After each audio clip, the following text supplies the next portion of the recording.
Montréal pue. Et ça pue partout. Partout, là, dans tous les quartiers. J'entends déjà les gens rire dans leur voiture. Tout le reste n'est que fumisterie. Donc, on veut un monde qui sent l'eau de Javel. Un monde blanc, blanc, blanc, blanc, blanc, sans défaut. Rémi Villemure. On vient rejoindre notre ami Rémi Villemure. Bonjour Rémi. Bonjour Pierre. On a une passée pour M. Martineau et pour Mme Durocher actuellement. Tout à fait. Et dis-moi donc, tu as remarqué, évidemment, moi tu sais à quel point on se réjouit de la montée de la popularité du Parti québécois. Le budget de l'an 1 a été sorti, un plan inspirant, mais qui se fait vraiment descendre en flammes actuellement par des organismes. Et tu veux nous parler de ça? Ouais, ben écoute. Des organismes. Octobre 2023, c'était le dépôt d'un document de 80 pages et plus, je pense 83 si mon souvenir est exact, budget de l'an 1, qui employait une méthode reconnue là, depuis 30 ans. On appelle ça la méthode Legault, parce que c'est un peu arrogant de la part des péquistes, mais c'est parce que François Legault avait utilisé... C'est lui qui a fait la première version, non? Cette même méthode-là, ben oui.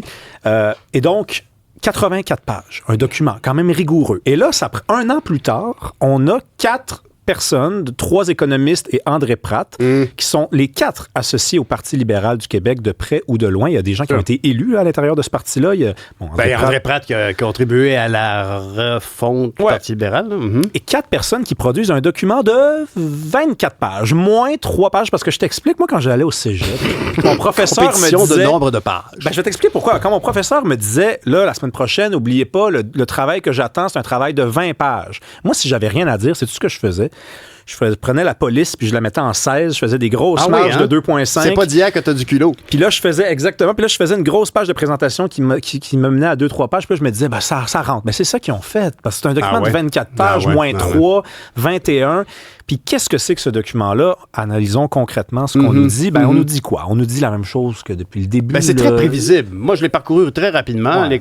C'est très prévisible. Ça fait allusion au fait qu'il n'y a pas de solution miracle, puis on voit l'avenir en rose. Non, on le voit en bleu. C'est bien dit, ça. Mais on nous dit quoi? On nous dit qu'il y a de l'incertitude. Ben oui, mais regarde, l'incertitude, là, ça joue dans les deux sens. C'est-à-dire qu'il y a de l'incertitude aussi dans le fait de rester au Canada. Quoique, il y a quand même une certitude, contrairement au discours fédéraliste. Il y a une certitude. C'est que le franc circule. Que le franc circule, et c'est que ultimement, on n'a pas notre place dans ce pays-là et qu'on s'entête à s'obstiner. Hein, on est capable de faire ça. Au Québec, s'entêter à s'obstiner. À essayer de faire fonctionner cette machine-là. Puis ça fonctionne pas. Puis on change les gouvernements, puis là, on voit Poilievre se poindre à l'horizon, puis on se dit, oh, lui, c'est un conservateur. Les conservateurs, ils respectent plus les compétences. Oh, Poilievre, il a l'air d'être plus critique en matière d'immigration. Des arrangements de conscience. Moi, je peux dire, c'est des arrangements de conscience parce qu'on dit, les conservateurs, ils vont nous respecter notre autonomie. Ben oui, parce qu'ils sont pour qu'il y ait moins de gouvernement en général. Fait que c'est sûr qu'ils vont pas s'immiscer dans tes affaires. C'est la même chose du côté des partis progressistes. Moi, je peux dire, je l'ai vécu au NPD, là. Je pense avoir pu travailler dans les intérêts du Québec en masse pendant tout ce temps-là, mais il en demeure pas moins que les progressistes canadiens comprennent pas la question nationale. Ils la comprennent pas. Pour le NPD, ils vont parler de Françoise David, ils vont dire, mais il est bien le fun, il est bien progressiste, mais cette question de sa pro-laïcité, on comprend pas. Ils comprennent pas ça. Fait que c'est vraiment, c'est une voie qui ne débouche pas, je peux en parler, puis honnêtement, aujourd'hui, on se dit que André Pratt, c'est pas surprenant. Non. C'est un homme d'une certaine honnêteté intellectuelle, mais dans ce contexte-là, honnêtement, c'est tellement ennuyant de lire cette analyse qui n'est que il faut pas trop s'exciter. C'est pas la magie, la souveraineté, le budget de l'an 1, c'est pas évident. Ben oui, mais imaginez le projet de société. Moi, je pense que dans notre société actuellement, ce dont on a besoin, c'est justement d'un projet fédérateur, de travailler tous dans le même sens plutôt que d'être dans un royaume individualiste. Ben oui, mais moi, j'avais eu Frédéric Beauchemin à Cube cet été, puis je lui avais dit, qu'est-ce qu'on fait si ça fonctionne pas, hein, le Québec à l'intérieur du Canada? Puis il m'avait répondu, on essaye. J'avais dit, ouais, mais si on essaye, puis ça marche pas. On essaye. Puis à un moment donné, ça, c'est, je pense, ce qui manque peut-être à l'intérieur du discours souverainiste, c'est de ramener ça à ce que c'est finalement le projet de la souveraineté. C'est un projet qui vise à simplifier les choses. C'est bizarre, parce qu'on n'arrête pas de nous dire hey, ça va être compliqué, on va être tout seul, on n'aura plus le fédéral. Non, c'est le contraire, ça va être plus simple. Là, il faut toujours envoyer du monde, têter, quémander, négocier, ils se font dire non, puis là, ils reviennent, puis pour mais si ça marchait, ça serait défendable. Mais clairement, actuellement, la situation, par exemple, moi Mark Miller, je suis certain que c'est un bon gars. Sauf que es-tu capable de reconnaître qu'ils ont fermé les yeux sur un problème d'immigration irrégulière au chemin Roxham pendant des années? Sont-ils capables de le reconnaître? Honnêtement, là, c'est plus que des budgets compensatoires pour des dépenses qu'on a eues. C'est pratiquement un cas de poursuite pour péril en la demeure relativement à cette situation dans laquelle on a perdu le contrôle. On parlait il y a quelques minutes avec quelqu'un de Francisation, un organisme communautaire qui dit, écoutez, on fournit pas. Il y a tellement de monde. Tant mieux s'ils veulent apprendre le français, c'est ce qu'on souhaite. C'est du bon monde en partant. Mais le Canada, est-ce qu'il nous a aidés dans cette situation-là? Pas du tout. Et quand les autres provinces font preuve d'un tel manque de solidarité en disant non, nous, on n'en veut pas des réfugiés politiques, on veut pas de demandeurs d'asile.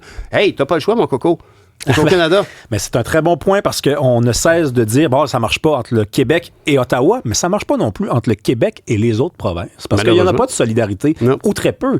On s'était réjoui quand François Legault était revenu et dit le Manitoba, le Nouveau-Brunswick, là, puis la Saskatchewan, il me semble qu'ils ont dit que ça allait être. Non, ça n'a pas marché pas tout. Ça n'a pas marché. On les a, les chiffres, on les a chaque mois. Puis la Nouvelle-Écosse en a quoi? 200 sur son territoire, le Nouveau-Brunswick, 200, 270, je pense. C'est ridicule. Puis ce document-là, allez le lire, parce que quand même, ils ont le culot, les experts, c'est toujours ce mot redondant, et de dire que le budget de l'an 1 était un argumentaire politique et non un exercice. Écoutez, là, vous avez 4 personnes qui ont travaillé pour un parti politique, qui ont fait de l'argent avec ce parti politique-là, et qui décident de ne pas utiliser une méthode qui était reconnue depuis 30 ans. Ils inventent leur propre méthode en espérant, c'était leur espoir et c'est déchu, de défaire un modèle. Puis un exemple et une démonstration qui a été faite. Franchement, utiliser la même méthode là, pour prouver quelque chose, ça prouve quoi ça? Vous êtes des chercheurs, c'est la base en recherche. Puis d'ailleurs, tu voulais aussi me parler de quelque chose qui est fascinant, le retour du miraculé Gérald Botts. Écoute, moi, je le connaissais pas, ce bonhomme-là, je t'avoue. Là. Moi, j'étais à Ottawa dans le temps, c'était la boussole. La boussole que M. Legault cherche toujours, c'était la boussole de M. Trudeau. C'est une drôle de boussole en panne, d'après moi, parce que, ce qui est cet homme-là, tu le connaissais, mais c'est un ancien bras droit de Justin Trudeau, qui, il y a quelques jours, dans un média canadien anglais, se pose la question suivante, le Canada est-il prêt pour le prochain référendum? Moi, j'ai envie d'inverser la question. Est-ce que les souverainistes sont prêts? Parce que, écoute, c'est pas un secret pour personne. Moi, je suis du côté des souverainistes. Mais est-ce qu'on a fait nos devoirs? Est-ce qu'on se rappelle ce qui s'est passé en 80 puis en 95? Je le rappelle que les deux discours de défaite se ressemblent beaucoup.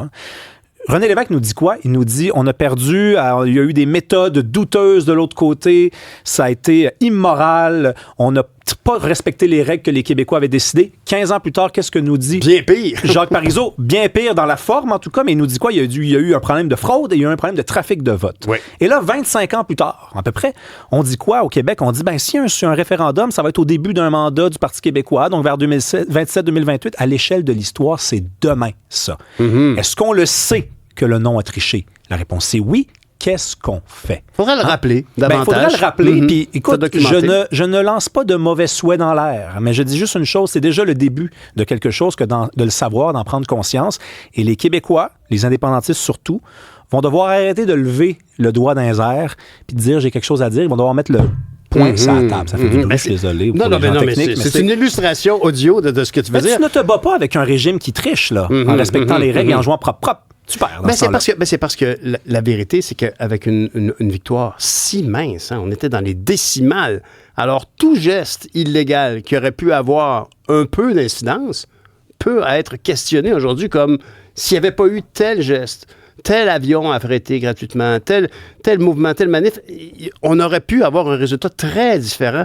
Et ça, effectivement, j'aimerais ça qu'on y revienne. On a une pensée pour notre historien qui était candidat à la chefferie du Parti québécois, qui avait si bien documenté tout ça. Frédéric Bastien. Exactement. Alors, aujourd'hui, on est rendu à revisiter cette réalité-là, parce qu'effectivement, il va falloir être prêt. Tu as bien raison.